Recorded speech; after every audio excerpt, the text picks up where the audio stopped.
Alaina was one of 16 Pepperdine students who were at the borderline shooting. One of Alaina's suitemates, Alicia Yu, went with her to go dancing that night. NewsWaves 32 reporter Caillou Wong spoke with Alicia on how she has been navigating the trauma of not only experiencing a mass shooting, but also losing a best friend. My name is Alicia Yu. Last year, I survived the borderline bar and grill shooting, but I lost my suitemate and close friend, Alaina Housley. So I got there around 9:45, and I was there with my RA and then 5 of my housemates. And we danced a bit, and then we kind of stepped to the side to take a break. And then I saw some of the other Pepperdine students who were there, and I was like, oh, let's go talk to them. And they're on the other side. I just heard these, maybe 5 loud pops. And I, at first, I thought that it was maybe like a remix of the song. So I was like, okay, whatever. It was really strangely placed, but okay. And then people looked kind of panicked. We ran around the corner trying to get to Josie's car, but there were people standing outside saying, oh, he's over there. You have to go somewhere else. And that was, I think, the first instant of panic for me, because I just really wanted to get out of there, of course. But that was, I guess, an obstacle for getting back to campus. Your experience is particularly unique as someone who was in the borderline shooting and also one of Alaina's suitemates. How has that process been like this past year, grieving and going through that trauma?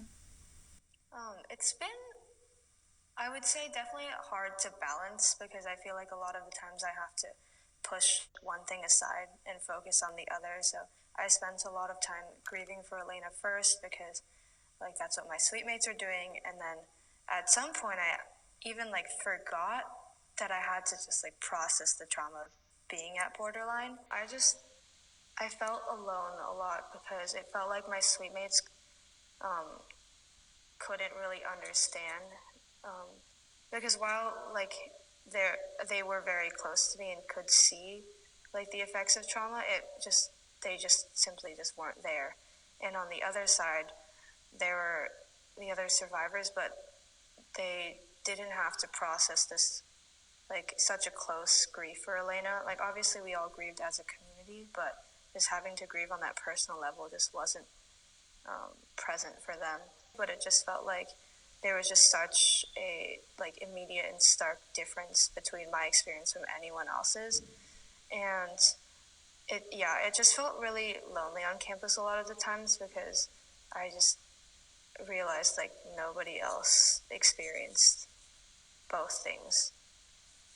What have been some of your favorite memories with Alaina? Your silliest or funniest, or things that really stand out to you?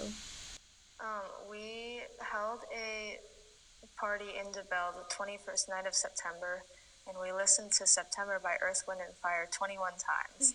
And I think that just really shows we were just really weird and wild as a suite, and just did the strangest things. People would come in and out and be like, what is happening? But I think just we just really valued each other's company. Do you feel like because the fire happened immediately after the shooting, do you feel like the borderline shooting was overshadowed by the Woolsey fire? Yeah, definitely. I feel because the fires are just a lot easier to talk about, because it affected so many more people, and it's a natural disaster that happens pretty regularly. And so a lot of the times when people are oh, last November, people are always oh yeah, the fire. And I know that a lot of people were much more heavily affected by the fires, but for me personally, obviously the shooting affected me a lot more. It just felt a lot of times people tried to sweep it under the rug, and it was understandable but hurtful, yeah. What are some things in this last year that has given you a lot of hope? Definitely the Pepperdine community. Just like I said, with AKB and the chaplains coming to wait with us that night, and just all the resources we've been given. I remember a lot of people had asked me last winter if I was going to transfer or drop out or anything, and I thought that was so interesting, because that had never crossed my mind. Because the way I saw it was this could have happened anywhere, but I'm really glad I was at Pepperdine when it happened because they've just been really good with supporting us